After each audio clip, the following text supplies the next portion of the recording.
આજના મિની બ્લોકમાં તમારું સ્વાગત છે અને આજે અમે જઈ રહ્યા છીએ અમારી કુળદેવી મોમાઈ માતાના સાનિધ્યમાં. તો ચાલો. અને મિત્રો, આ છે મારું રંગરંગીલું કોટડા ગામ.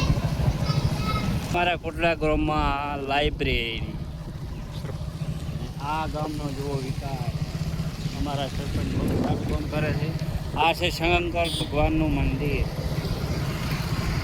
આ છે ભાઈ અમારો ફોલોવર.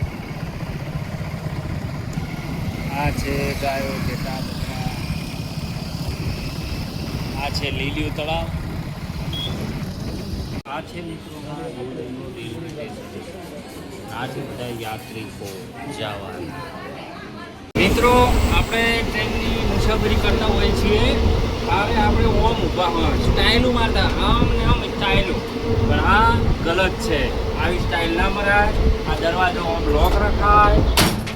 ઓમ ઊભા રહો તો ચાલે. આવતું ને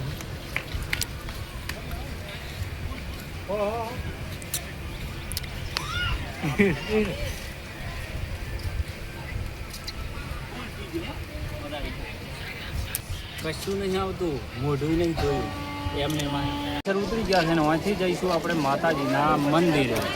ચલો.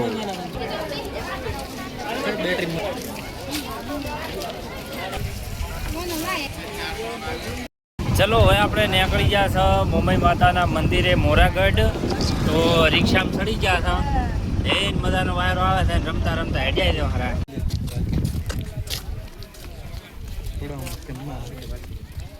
મિત્રો, મોરાગઢ દાદા આપણે ગાયના મસ્ત મજાનો સપન થઈ ગયા છે. જય ગૌ માતા, જય ગૌ માતા. વળી જવાનું છે અહીંથી ખાલી 100 મીટર જ દૂર છે.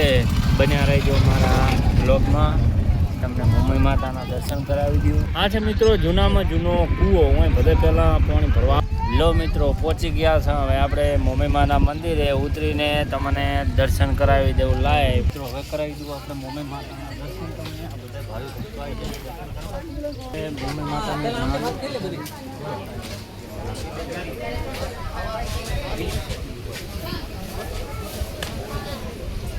પ્રસાદી.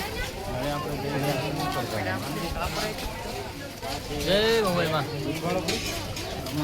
મંદિર.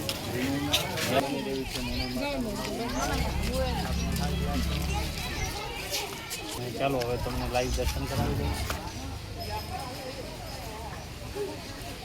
જય મોમાઈ માના દર્શન કરાવી દઉં મિત્રો. ચલો.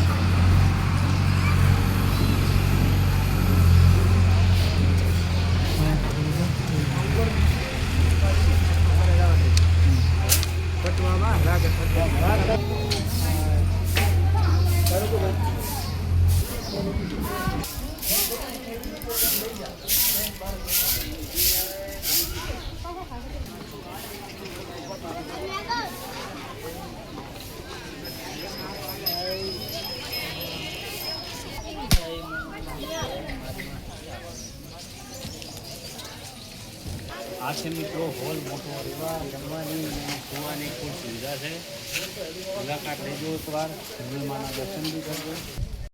મંદિરની પાછળ છે એક તળાવ અને એની બાજુમાં આવેલું છે શંકર ભગવાનનું મંદિર.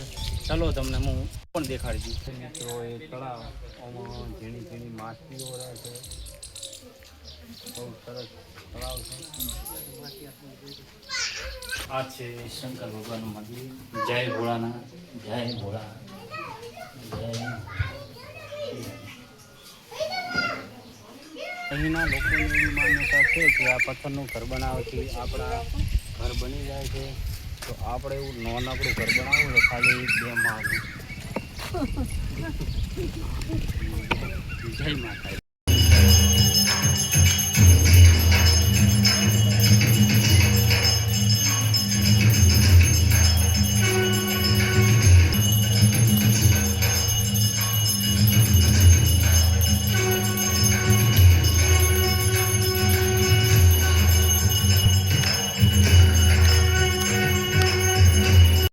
કેવો લાગ્યો મારો આ બ્લોગ? આવા નવા અમારા બ્લોગ જોતા રહેજો, સપોર્ટ કરજો, સબસ્ક્રાઈબ કરજો, લાઈક કરજો. Thank you. જય મોમાઈ માં.